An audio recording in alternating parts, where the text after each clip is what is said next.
Hey, what's up? This is Adrian Castillo, and this is my channel, Daily Flows. What we're doing in this video is we're going over what I deem to be the best possible setups for each day of the week, taking into account my strategy.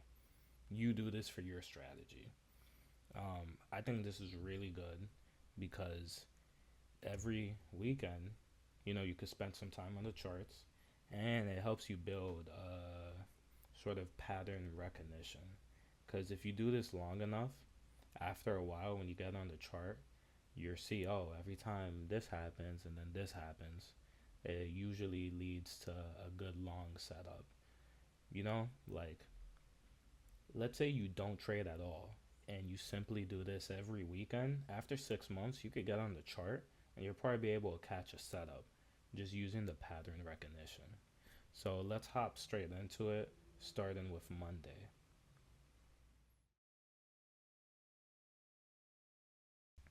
So this is Monday right here. I'll just put a box around it. Are you gonna trade this? No, absolutely not. There's more action in the PM session than anything, but even this isn't tradable. If you're able to catch a short here, cool. But was there really a setup? Like, you could inverse this fair value gap, but there wasn't really a setup here. So you could catch a short here, taking this fair value gap. But me personally, I don't trade Mondays. I use Monday as a weekly outlook. Like, if I'm really itching to catch a trade, because the weekend passed, you want to get back on the chart, maybe I'll paper trade Monday, or if it really looks that good, I'll take a trade. But most Mondays, I don't even look at the chart. I come in on Tuesdays. But yeah, just look at this. If the chart is looking like this, that's where you.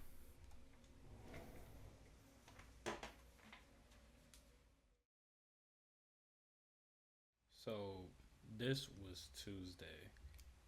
I feel like I probably shouldn't have been trading this day because I was a little distracted at work, but I did take a trade this day and it was not A plus. Let's just say what I did was I took this fair value gap right here because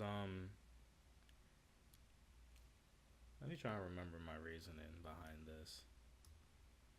Okay, so we took out this level of liquidity. There's still liquidity sitting down below, but I felt that the market wanted to go higher, and it, it made a leg up, a big push, and then it was making this pullback, and it made an aggressive, like, push down, but then it wicked right up.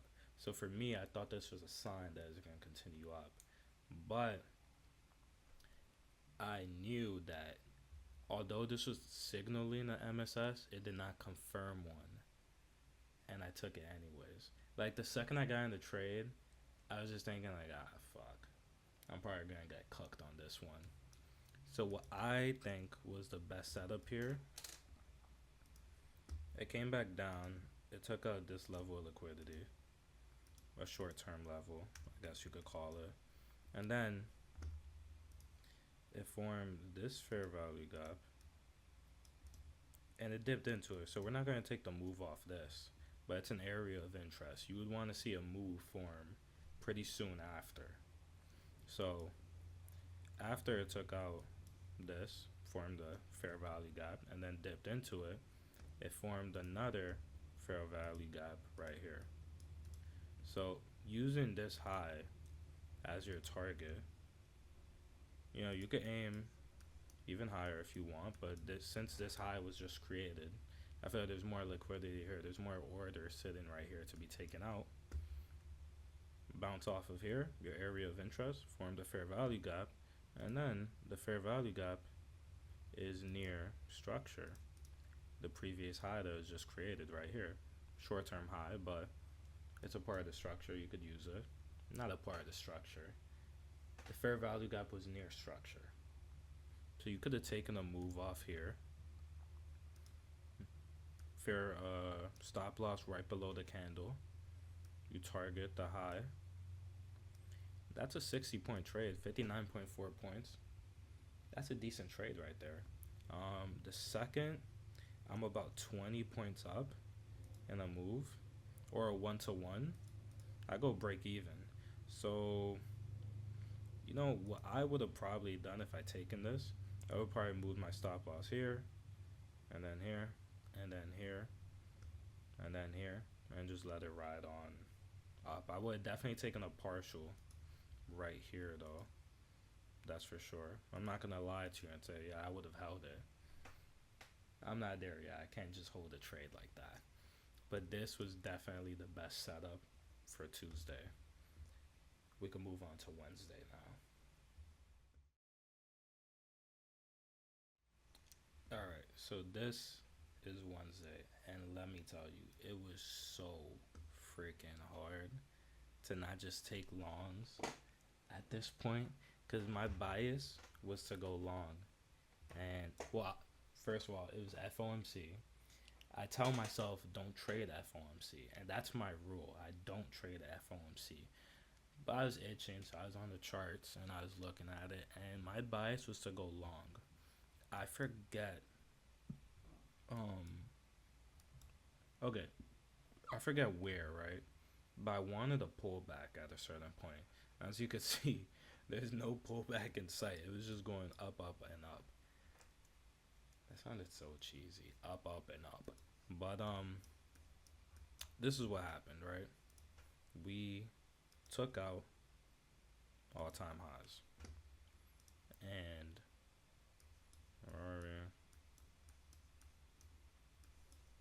took out all-time highs. So we made this high. It came down, but you could see it's like lagging, like it's consolidating a bit. And then it made another push up, but with this push up, it made a lower high instead of a new higher high, because there's nothing much for it to target at this point. You know, you already took out the highest point NQ has ever been. So what are you gonna target? Plus it's overbought. It's too expensive. No investor is gonna put money in it at this point. My interpretation of the market. This is how I'm looking at it, right? So at this point, we know this fair value gap, it's a level to respect because we have a mini bounce here, another bounce here, and then it made a move off of it. And even here, it tapped into it again. So we already know it's not going to go any higher. It made a lower high, and then it inversed this fair value gap. A fair value gap is respecting, and it inversed it and then pulled back into it. So you could have ideally taken a setup right here. Maybe stop loss at that. Oh, I have this inversed. Maybe stop loss at this high, and then you could target the lows. It didn't make it all the way down here, but you know, like this is 146 points. Like, are we really gonna act like you wouldn't have taken like a million partials in between this? So like, you could say, oh, it didn't make it all the way down, but come on, 146 points. This is a beautiful setup. I actually did take shorts because I know I said I don't trade FOMC. I don't, but I was itching. And where did I take it? I took it wasn't even a good setup. I just know, oh, I think I took shorts right here, right? And since I don't trade FOMC, right? My stop loss was like this, and then I put at this candle high, and then I put at that candle high, and then it took me out here. And it's funny, later on in the day when I got back on the charts, I was like, bruh, like really? Why did I keep such a tight stop loss? Oh no, my stop loss was up here originally. If I just kept it, I would have been straight. So yeah, I made $8 on my freaking combine that day. Like, what the hell is $8? It's literally nothing. That's not even 1% of the account. But yeah, this is what I deem to be the best setup on Wednesday. So we can move on to Thursday now.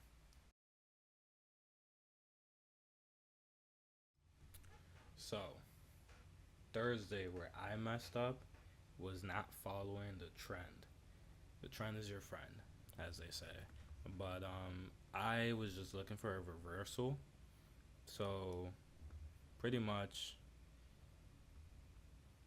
the first thing the market did when it opened was like have this impulsive candle, a huge wick up. It took out. I don't know. It been taking that out. It been took that out. Had this huge wick up, and then it just started aggressively dumping.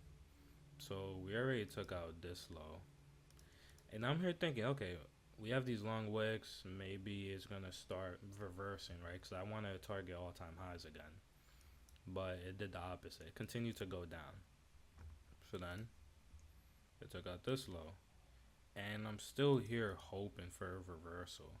Like this is what messed me up.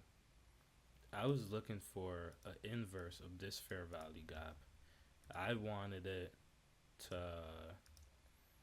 have a break of structure here, fair value gap right around here, tap into it, and then boom, make its way up. But I was so stuck at looking for a reversal that I ignored the continuation model right here. This is it right there. You would have probably maybe got it in right around there or something. Stop loss at the candle high. And then you just target this low.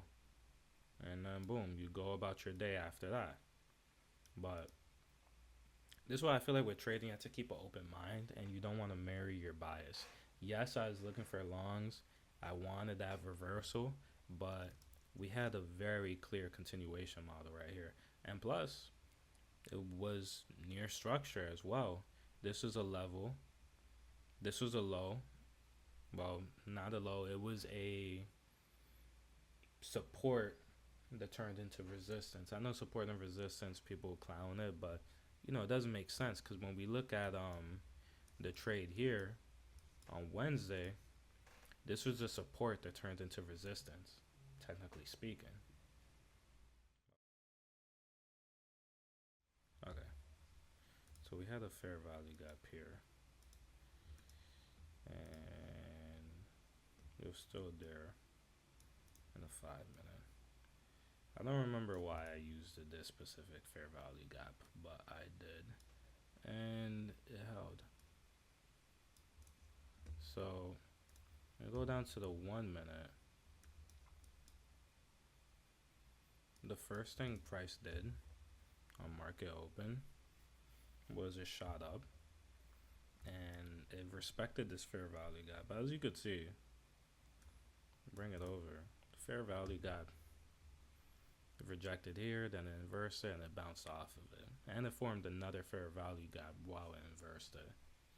It was a solid level, but what I was looking for was a continuation and another fair value gap formed on the way down, right? So I was looking for a continuation, but then once we went down, and as we were gonna make the move up, we rejected a new fair value gap. So right here in this indecision candle, I was gonna enter shorts, and I didn't because I was being a little wuss. But at the time when I recorded my video yesterday, I said, hey, this was the best setup of the day. I'm off of the charts. I thought at the time is the best setup of the day, but obviously as the day went on, not even close. So we could just scrap all of this. So this is what happened, right? We formed this fair value gap. It got inversed. It formed a bearish in fair value gap when it inversed it. Made its way up, took out this high. So when it comes to internals within the range, this is our new high created. Price rebalanced, and it came down into this fair value gap. We made a mini high here, mini low, a new high right here that is formed. All of this is signaling the MSS. And near the little high we have here, we have a BPR, a balanced price range. That's a term I learned in one of the discords I was in. So it bounced off our area of interest, made a high, a low, and another high that broke structure here, signaling the MSS. And it's reacting off of this. It's looking very bullish, if you ask me. You could get in setting your stop loss at this low, or maybe it's too tight, so you could set it at the low right here. That's a 22-point stop loss. And you could just target the high here. That's 63 points. That's a damn good trade. And I feel like that was the best setup of the day, because if you could see, after that, it just started chopping out. Like, when this setup formed, it just made its way straight into liquidity. And yeah, I explained it. I guess I'm getting brain fog right now. It is pretty late. I was pretty busy throughout the day. I took my grandma out to go grocery shopping. I wanted to record it sooner, but yeah, that kept me busy. And then I had to take her home and do this and do that. But here we are now. I suggest that whatever strategy you have, I don't give a fuck if it's support or resistance, or if you're drawing a fucking dragon on your fucking screen. Look over the week and look at the best possible setup of each day using your strategy.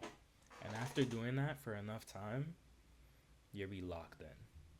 When you get on the chart, you'll see this exact thing, and you know, oh, it's time to go long. Like, I was on Twitter the other day, and I saw a screenshot, like, you know, when people post, like, a picture of the trade they took, and I could have swore it was Friday's trade, but it was just, like, an identical setup. It looked exactly like Friday's trade, but it was a completely other day. And it's just, like, once you, like, lock in the patterns in your mind, you realize this shit happens every single day. Not literally, but there's going to be another day where pretty much this exact setup happens, and you just catch it because you locked it into your mind. It's like a mental tattoo. You can't miss it when you're sitting at the charts. Now, I'm not perfect, but I'm working on it. So this is something that I don't do every single weekend, but now that I'm recording these YouTube videos, you will see a video like this every weekend, and I know it's going to improve my trading. So yeah, that's my video for today. I hope you enjoyed it. I hope you learned something from it, and I hope you take my advice and do this. Have a good weekend, and I guess I'll see you Tuesday.